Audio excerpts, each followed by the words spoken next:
Mapagpalang araw po sa inyo, Kuya Bari. Tawagin niyo na lang po ako sa pangalang Lucio. Ang kwento pong ibabahagi ko po ay tungkol sa kababalaghang minsang bumalot sa aming baryo. Nagmula po ako sa isang baryo dito po sa Leyte. Napakatahimik po noon ng lugar na ito. Ang mga batay malayang nakakapaglaro sa gitna ng sikat ng araw at kahit pa sa ilalim ng sinag ng buwan sa pagsapit naman ng gabi. Walang pinipiling oras ang mga tao sa paggawa ng mga nais nilang gawin nang walang pangamba at takot. Ngunit dumating po ang bagong lipat na si Mang Tiago na dating nakatira umano sa malayong syudad dito lamang po sa Leyte. Wala itong asawa't anak kaya't mag-isa itong namumuhay. Sa nagdaang unang mga araw ay mabuti naman po ang pakikitungo nito sa mga tao dito sa baryo. Subalit lumipas po ang ilang linggo. Naging usap-usapan po sa baryo na may aswang daw kunong gumagala kapag kahating gabi. Katibayan nila ang sunod-sunod na pagkamatay ng mga hayop na wakwak ang katawan at nawawala ang mga lamang loob. Hindi nila lubos na maibuntong ang pagdududa sa bagong lipat na lalaki dahil batid nilang hindi iyon makatao. Yung kalabaw ni Paring Guzman, natagpuan daw sa kakahuyan na wakwak ang katawan. Katulad ng sinapit ng ibang hayop na natagpuan patay na lamang. Nawawala rin ang lamang loob nito. Puno na pangamba na sambit ng aking ama. Naku, napakadelikado na talaga ngayon. Kaya ikaw, Lucio, wag kang lalabas ng bahay kapag kagabi na. Magpapaalala naman po sa akin ni Inay habang pinaplansya ang aking gusot na uniformeng pang-eskwela. Hindi ko po binigyang pansin ang babala ni Inay dahil para po sa akin noon ay hindi totoo ang mga aswang. Imbento lamang ito ng mga matatanda upang takutin ang kanilang mga anak para matulog ng maaga at huwag nang lumabas tuwing gabi. Kung mayroon mang salarin sa sinapit ng mga hayop, marahil iyong mga nagtatrabaho lamang iyon sa mga bahay katayan kung saan binebenta ang lamang loob ng mga hayop. Nais kong patunayan ang teoryang ito sa mga tao rito sa aming baryo. Kaya't noong sumunod na gabi, tiniyak kong mahimbing ng natutulog sina Inay at Itay at palihim na tinungo ang gubat. Gamit ang mahinang liwanag na nanggagaling lang po sa bitbit kong lampara, tinahak ko ang masukal na daan sa gitna ng kakahuyan. Hindi rin tumagal ay nakarinig ako ng huni ng isang baboy ramo. Tumakbo po ako papunta kung saan nanggagaling ang ingay na iyon. Ngunit hindi ko makita ang baboy ramo. Huminto po ako saglit. Nagbabaka sakaling maririnig muli ang ingay, ngunit nabigo lamang po ako.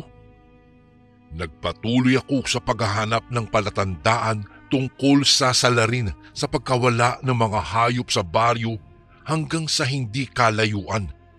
Natagpuan ko si Mang Tiago sa tabi ng ilog na naglilinis ng kanyang katawan.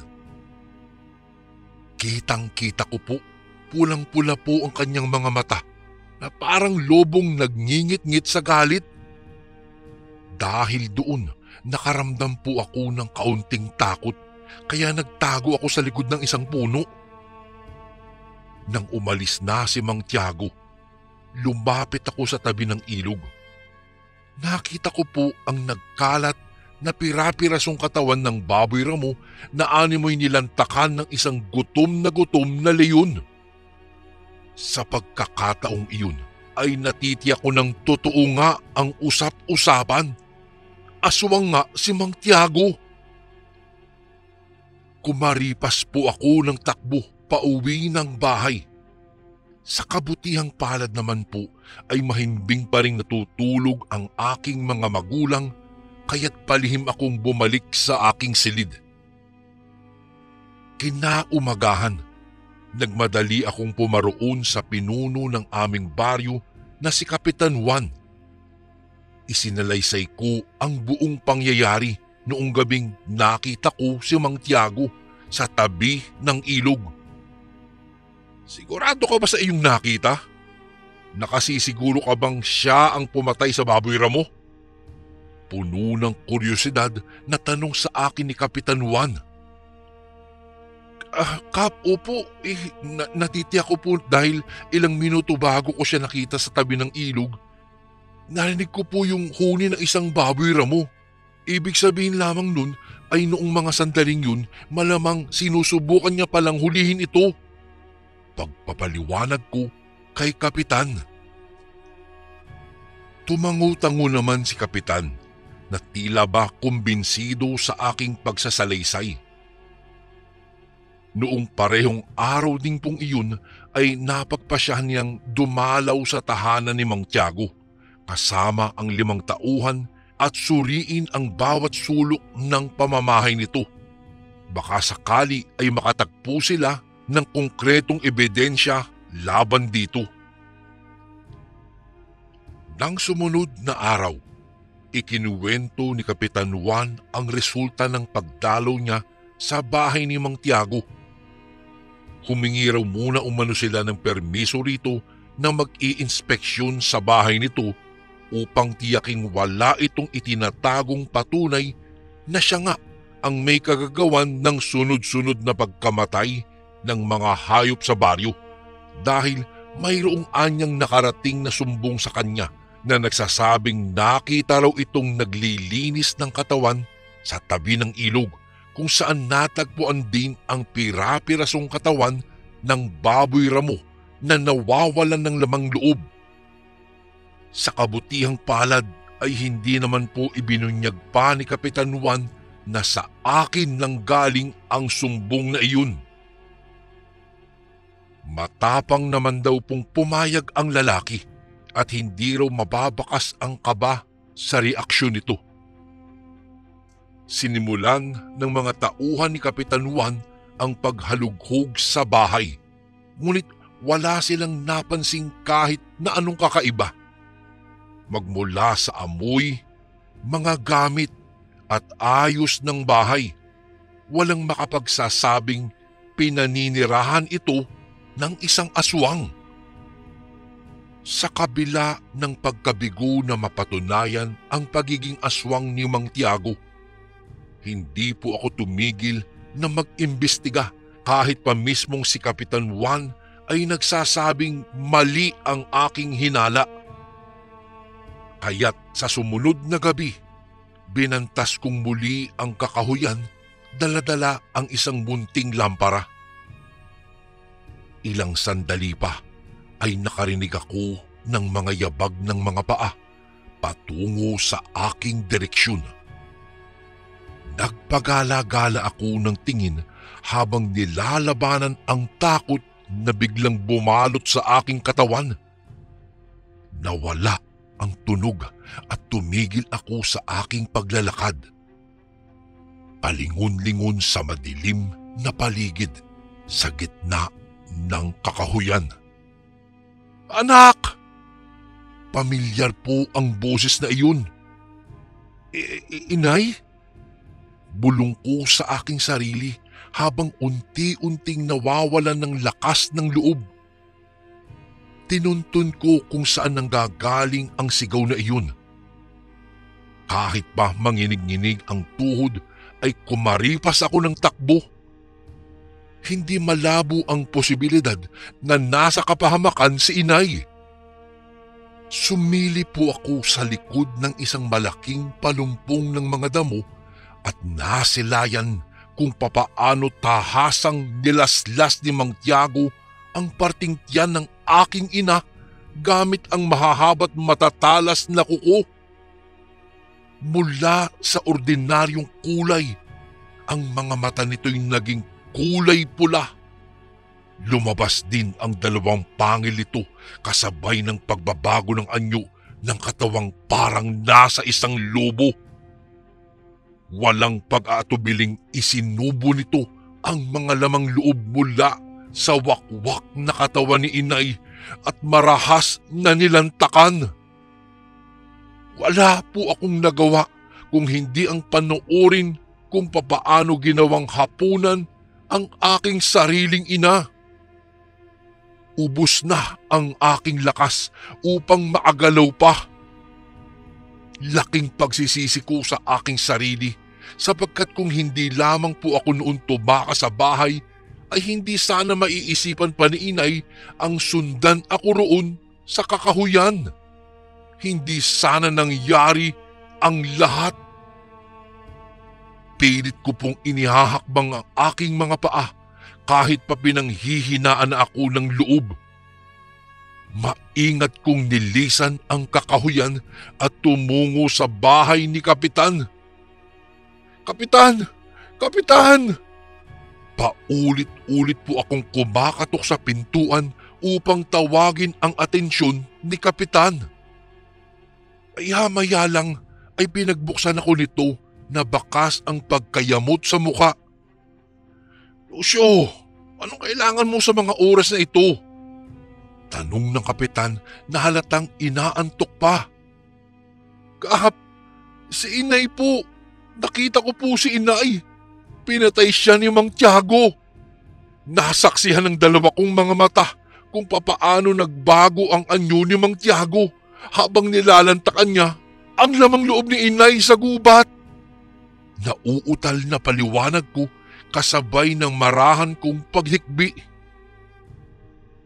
Gayon na lamang ang pagkagulat sa reaksyon ng Kapitan nang marinig ang aking winika. Nagmamadali niya pong ipinatawag ang mga tauhan at magkakasama naming sinugod ang kagubatan. Nang muli kong madatnan ang hindi na makilalang katawan ni inay, ay halos manlumo ako dahil sa labis na paghihinagpis. Bumagsak na lamang ang mga tuhod ko sa lupa habang inaalo ako ni Kapitan.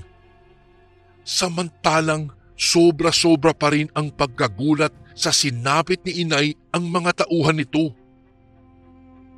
Mula sa hindi kalayuan, natanaw ko ang imahe ni Mang Tiago na papalapit sa aming direksyon. Malinis ang suot nitong kamiseta at pantalon. Walang kabahid-bahid ng dugo.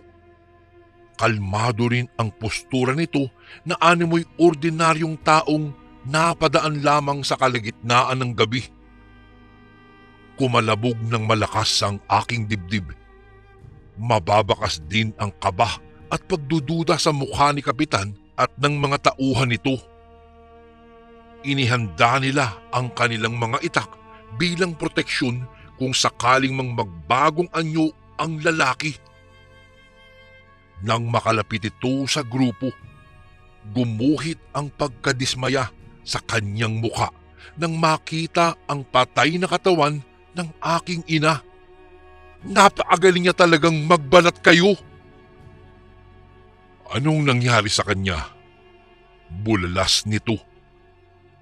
Hindi na po ako nakapagpigil at matapang na kinwelyuhan si Mang Tiago.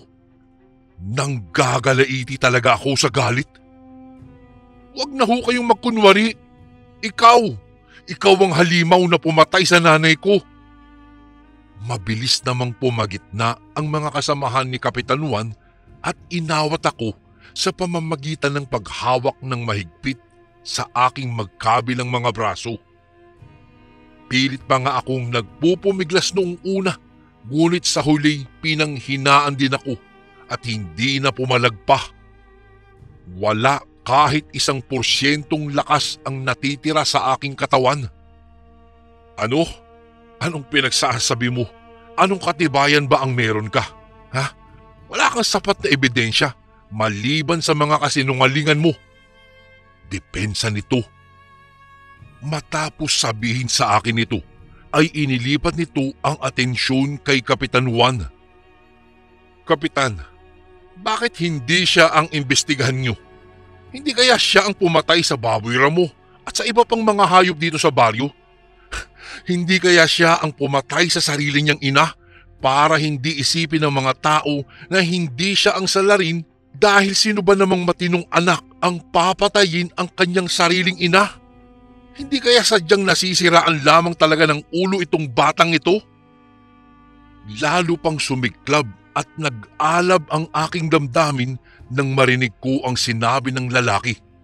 Subalit hindi ako makawala sa mahigpit na pagkakahawak ng mga tauhan ni Kap. Ang tanging nagawa ko na lamang po ay ang sumigaw. Anong ako? Ikaw! Ikaw ang aswang sa baryong ito! Sa pagkakataong mapatunayan ko yun sa mga tao, ay susunugin talaga namin ang katawan mo. Galit na usal ko. Bahagyang natawa lamang ito at habang pailing-iling pa na animoy nag-uuyam. Tama na, Lucio. Sabat naman ni Kapitan. Una sa lahat, Tiago, bakit ka naririto sa kakahuyan ng ganitong oras? Nagbabakasakali akong mahuli ang sinasabi ninyong aswang. Sayang at hindi ko naabutan ang pagpatay kay Helen. May sasalba ko pa sana ang buhay niya. Depensa namang muli ni Mang Tiago. Napakagaling mo talagang magbalat kayo. Puno ng galit na saad ko naman kay Mang Tiago. Tama na. Hanggat walang patunay sa kung sino ang nasa likod ng madilim na krimen na ito, wala tayong karapatang mangbintang. Iyon ang batas. Napanghihinaan na rin ng loob ang kapitan. Bakas iyon sa tono ng kanyang pananalita. Lumipas ang ilang araw magmula nang mamatay si inay, lalong namuo ang takot sa puso ng mga naninirahan sa baryo. Ang ibang ay napilitan ng lumipat ng tirahan makalayo lamang sa panganib na dulot ng aswang. Si Itay naman unti-unting nawala sa katinuan. Nakikita ko po lagi itong nakatulala lamang habang nakaupo sa silya. Sinasambit ang pangalan ng aking ina. At sa tuwing madadatnan ko po siya ng ganito, para bang ako'y nadudurog sa 1,000 piraso. Isang araw po, bumisita ang kilalang manggagamot mula sa isang malayong baryo na si Lolo Asyong sa aming bahay. Hindi parang bigyan lunas ang pagkabaliw ni Itay dahil hindi naman sakop ng kanyang kakayahan ang panggagamot sa sakit sa pag-iisip, kung hindi para ipagkaloob ang isang mutya na nagmula pa anya sa pinakaunang henerasyon ng kanilang pamilya. Ang sabi niya po ay narinig niya raw po ang balita tungkol sa pagkawala ng aking ina at ang haka-haka tungkol sa aswang na gumagala-gala rito sa baryo namin.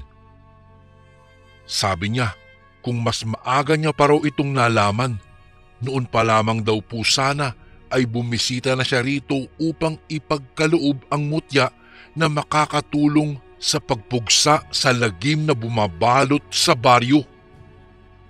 Dagdag pa niya, gamitin daw po ito kung sakaling may balak akong lusubin ang aswang at iniabot niya nga sa akin ang isang kulay pilak na palawit na inukit sa hugis na katulad ng sa krus. Habang sinusuri ang palawit na kung susukatin ay 3 pulgada lamang, tinanong ko siya kung papaanong matatalo nito ang aswang. Ang tugon ng matanda, sa oras anya na magpalit ng anyo ang aswang, ibaon ko raw ang palawit sa mata nito. Napatango naman ako dahil sa kanyang itinuran. Walang pagdadalawang isip na tinanggap ko po ang palawit at di nga nagtagal ay nagsika po ako na mag-ensayo sa pakikipaglaban upang lalong lumakas ang aking katawan. Hindi ako maaaring magpakampante dahil lamang mayroon akong mutyang makakatulong sa akin sa pagsalakay sa aswang. Ilang araw din, Kuya Bari, matapos ang aking paghahanda, tiniyak kong kumpleto na ang mga sandatang kakailanganin ko sa paglusob sa aswang, katulad ng itak, lubid, sulo at ang palawit na ibinigay ni Lolo Asyong. Kinagabihan din, habang mahimbing na natutulog ang mga tao sa baryo, sumugod ako sa bahay ni Mang Tiago. Nang narating ko po ang tapat ng kanyang munting bahay na gawa lamang sa dahon ng anahaw, inutusan ko siyang lumabas sa pasigaw na boses. Mabuti na lamang at malayo ang kinatatayuan ng tinitirhan niyang kubo mula sa iba pang mga kabahayan, sapagkat matatagpuan ito sa liblib na kakahuyan.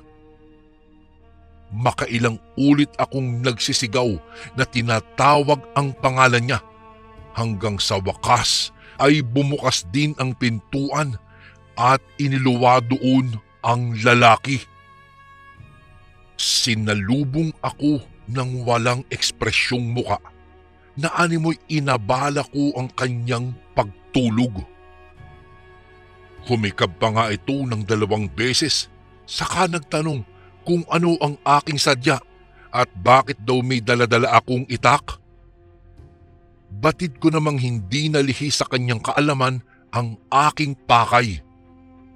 Mahilig lang talaga siyang makipaglaro sa pamamagitan po ng peke niyang mga kilos. Mang Tiago, gutom ka ba dahil ubos na ang mga hayop dito sa aming baryo at hindi ka makatsyempo ng pangbibiktima sa mga tao?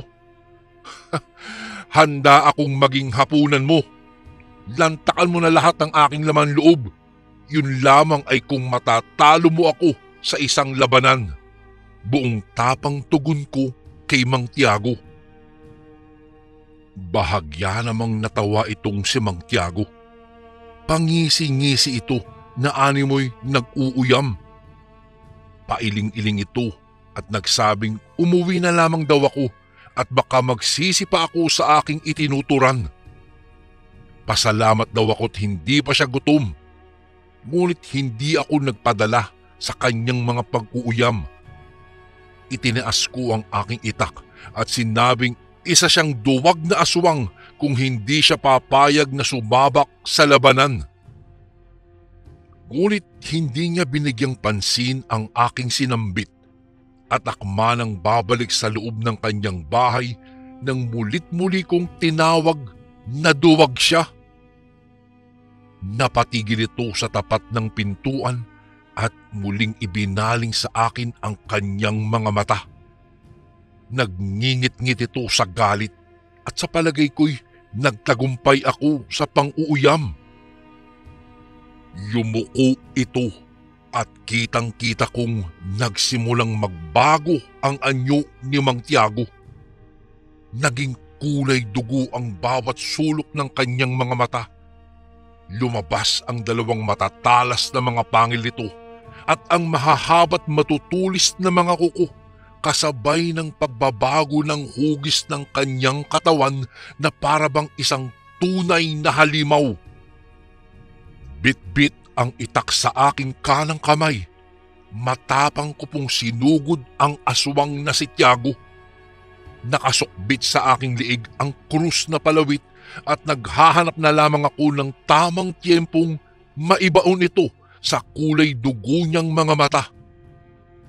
Makailang ulit ko itong sinubukang tamaan ng itak, ngunit mailap ito't magaling umilag. Puno na ng sugat ang aking katawan, dulot ng malalakas na mga salpok na natamuko sa aswang na ito. Subalit hindi po ako sumuko. Hindi na natigil ang pagdaloy ng malalagkit na pulang likido sa suot kong kamiseta. At kung hindi pa rin matagumpayan ang pagbaon ng palawit sa mga mata nito'y baka maging dahilan pa ng aking kamatayan ang kawalan ng malaking halaga ng dugo. Sa tuwing maiisipan kong sumuko, Binabalikan ko ang mga alaala ni inay kung papaano siya'y namatay sa ilalim ng mga kamay ng aswang na si Tiago.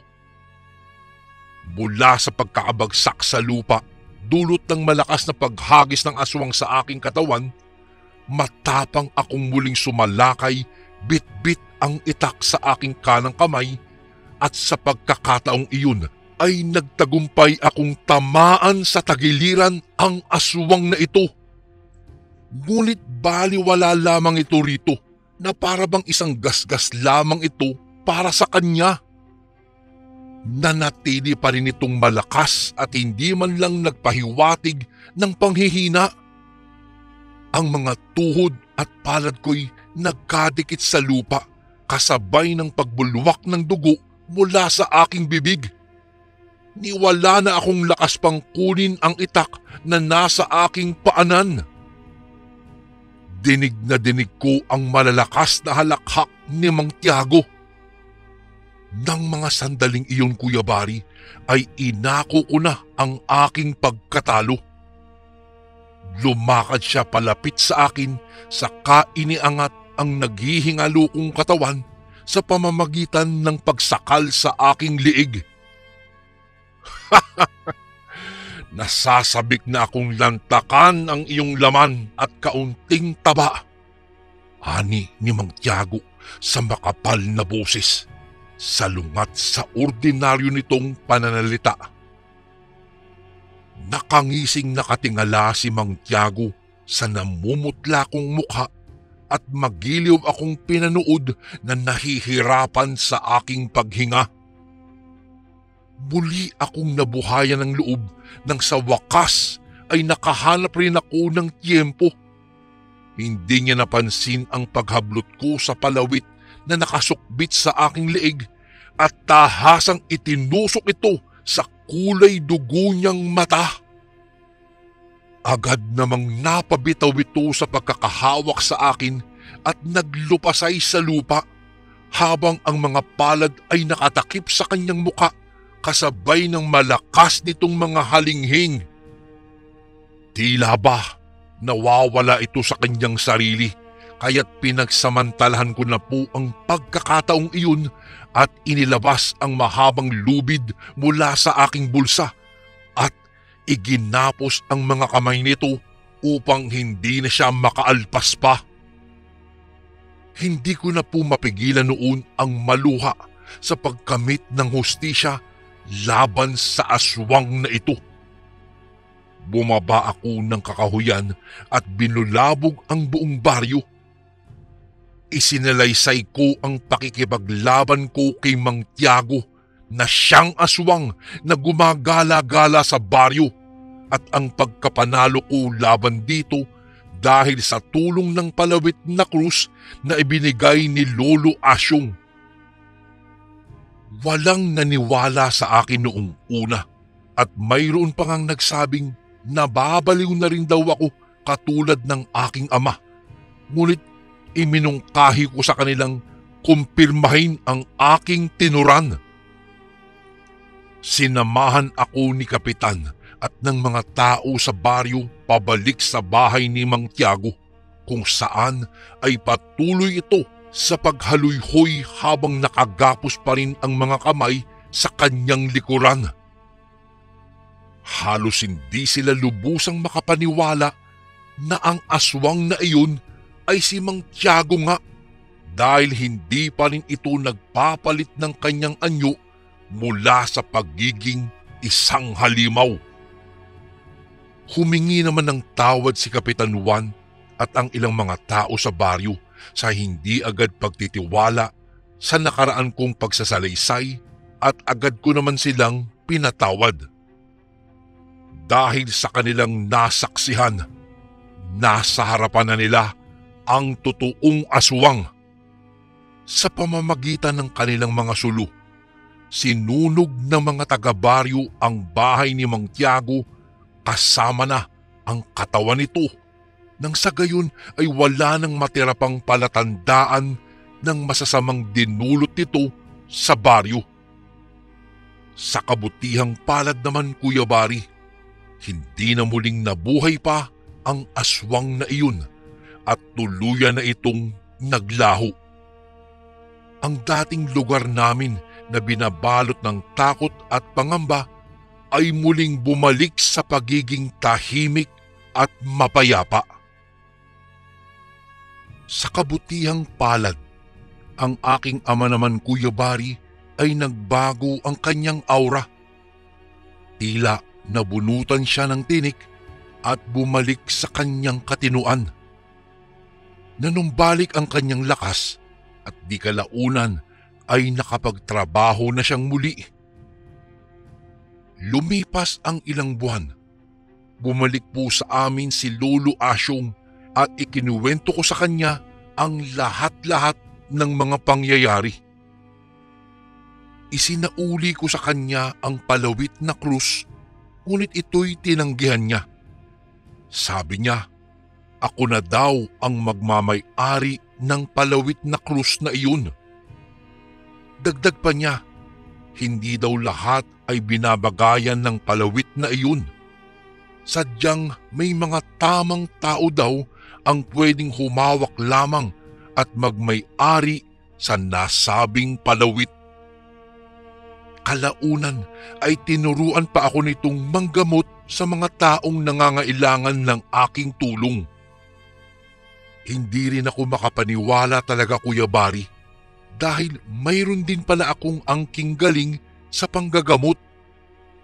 Sabi pa nga ni Lolo Asyong na noon pa daw ay alam na daw niya na kaya kong maging isang manggagamot, kaya nga hindi nagtagal ako po ay isang naging ganap na isang albularyo na sa aming baryo.